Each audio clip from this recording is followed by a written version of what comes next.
at today is this game here, Julian Triumph Before the Storm. This is a game on the 4th century Roman Empire. It is using a system that Joe Miranda developed called They Died With Their Boots On. And it's a fairly good game. I don't have the Strategy and Tactics magazine for it. I think it's number 266, but I'm not 100% sure on that. Anyway, it's a fairly good game. It's a two-player. It's got the Roman Empire on one side, and it's got the barbarians control everyone else. And it extends from the Gothic regions to the Near East and to North Africa. So there's a lot going on in the game. It's a little bit asymmetrical, as you would expect. The barbarian player has a lot of chaos from the disjointed forces, and they're mainly trying to make life miserable for the Roman player. The Roman has to contain all of these external incursions by the barbarian player, but also has a system whereby he is dealing with internal crises, and if he can resolve them by the end of the turn, he gets victory points for solving it. If he fails to resolve the crises by the end of the turn, it takes away from his victory points, essentially awarding the barbarian points. I think the game turn is basically a year's worth of time that is chopped up into a number of operations phases. And the hexagon grid on the map is about 100 miles per hex. So the events that encompass a turn of play in this game are over a year's worth of time. So there's a lot of abstraction done and maybe highlighting of some of the more significant things. And the way the game basically works is there are activation chits in a common pool. The Roman player will pick a chit, implement it, then the barbarian player will pick a chit and implement it. But as I said before, the game's asymmetrical. So if the Roman picks a Roman chit, he activates. If the Roman picks a barbarian chit, the chit is inactive. It doesn't do anything. And then we move on to the barbarian gets to pick a chit and see what happens. Now, it doesn't work that way for the barbarian. If the barbarian picks a Roman chit, he has to give it to the Roman player and let him play it. And then, that's his turn. And then the Roman player gets to take the next turn. So the activity, as it should, favors the Roman player for having more resources. Also, at the beginning of the turn, the Romans can spend tax money that they've collected to buy stratagem chits, which they can use during the course of the turn. The barbarians, on the other hand, don't buy anything. They just have a die roll and get a random number of stratagem chits that come up throughout the turn. In the first turn of the game, there's like 27 operations phases, but the game moves fairly quickly because not all of them are actual activations. You'll get when the Romans draw the barbarian marker, there won't be an activation. If an event chit is drawn, the event is implemented, and that's it. So the game moves along very quickly. There's a lot of flavor and activity that goes in the course of it. So I did find it a fairly enjoyable game. I'm just going to post some slides and maybe about 10 minutes of commentary that shows the course of a gameplay that I covered in this game, Julian Triumph Before the Storm. I hope you enjoy it. So here we're taking a look at turn 1 of Julian, and there ended up being like 27 operations in this. So I'm just going to cover a few of the significant ones. This first picture here shows the second operations phase. Actually, the barbarian selected the Caesar chit, so he had to give it to Caesar, to the Roman player, and the Roman player activated and launched an attack across the Danube against the Alemanni and ended up eliminating that 6-3 Alemanni unit because the Romans also took a loss and they decided not to pursue across the Danube in this case.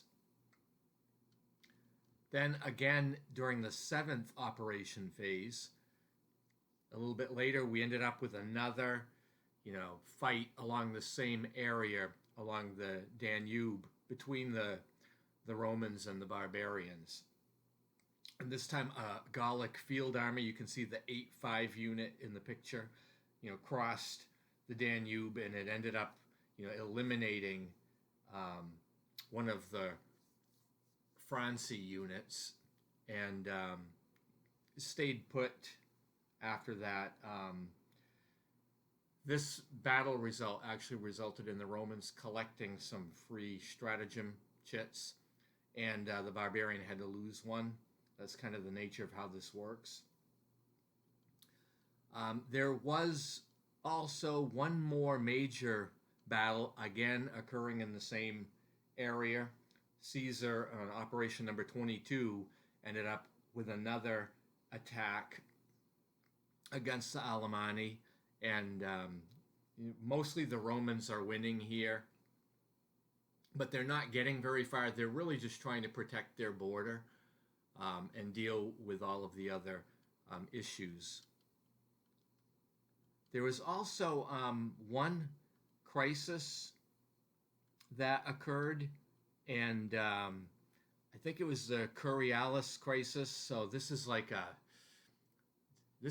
internal problem that happens with the municipal officials, and unfortunately, the Romans didn't have the civis marker on the map to remove to settle this crisis, and they don't have the money to build one.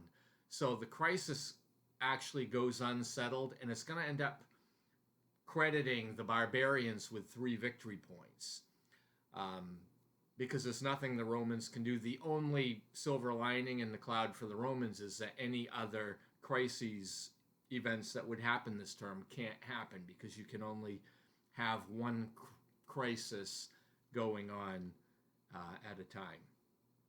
Anyway, that's how the turn ends, and we'll pause it right there for a minute. The next thing to do is go to a game turn interface. And so what happens here, the Romans do taxation and fill up their coffers. Both sides have to check for supply attrition. If somebody's out of supply, they have to roll and see what type of losses that they might sustain. And then the Romans can try to resolve an internal crisis that's going on. And in this case, there's nothing that could be done. So the barbarians are awarded the 3 victory points. So starting on turn 2, the Romans buy 2 stratagem and chits, and the barbarians roll the dice, and they also get 2. So that's kind of where that starts. On one of the operations, the barbarians were able to activate the Maori in what we would call North Africa, and they launch an attack against Lepsis Magnus, which I believe is probably where Tobruk is from World War II parlance. And they actually succeed and capture this location from the Romans. That's going to cause the Romans a little bit of, a headache. Later in turn 2, the Romans draw the Augustus chit. So Augustus happens to be in Persia at this point in time and decides to attack, a fortified city in Persia, and is able to use a Imperium strategy chit. I think that, that doubles the attack strength, and so this is a very successful attack, and it pretty much wipes out this Persian city on the western part of the empire.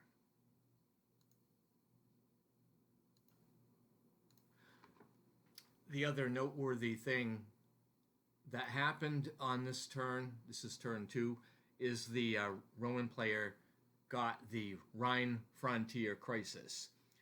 So they had some issues to resolve there, but by the end of the turn, they were able to resolve that crisis, and they had what was needed, and so there won't be any victory points awarded to the barbarians this time. The Romans actually collect 6 victory points for resolving this crisis. Now we go into turn 3, and one of the things that happened is an event was drawn in the footsteps of Trajan. So the Romans were actually fortunate here, and Caesar was able to launch an attack and capture Olbia, as shown in this picture. This is taken from the Goths, and this fulfills the requisites of this crisis. So that's going to be awarding points to the Roman player.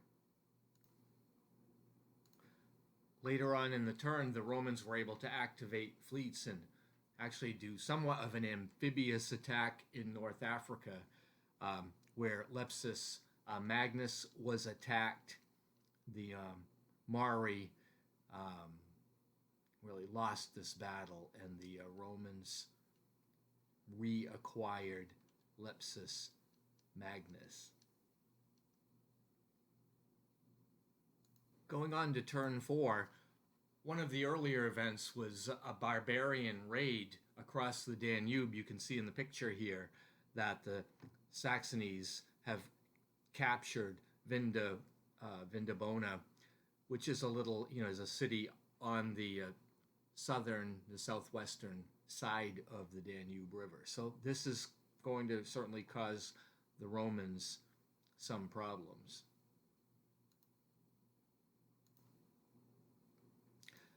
Later in the turn, as shown in this photograph, you can see Augustus attacks the Arabs in Palmyra, and this results in an Arab catastrophe. The Romans recapture this city.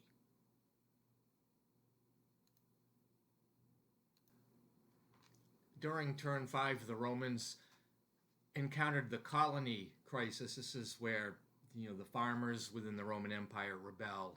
So this was a crisis that was easy to resolve. The Romans just needed to pay money out of the treasury, which they did, and secured the 3 victory points. That's the main thing that happened on turn 5. On turn 6, the Persians are activated and are able to easily reclaim the city of Nisibis, which, again, this is going to cause fractures, in the Roman Empire. A little bit later in turn 6, you can see the Goths are forcing the Romans out of Olbia, which they had captured earlier. And so, again, this is taking away from the Roman Empire's victory point total.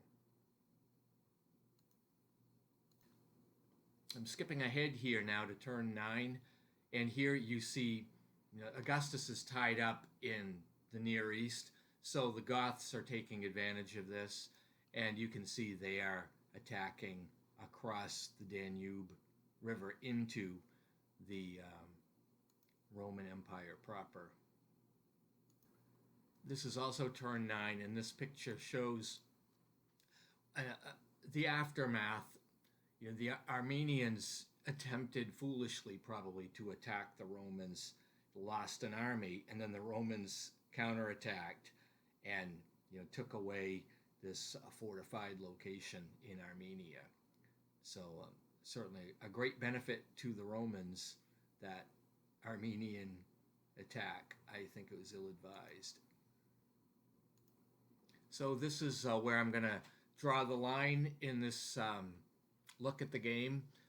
Get the idea of how the play goes. I certainly fast forwarded it a lot, but there's a lot of flavor in this game with the crisis and the events. So I think you'll find this an enjoyable game to play. Joe Miranda magazine game, Julian. I think it's S&T 266. Have a great day.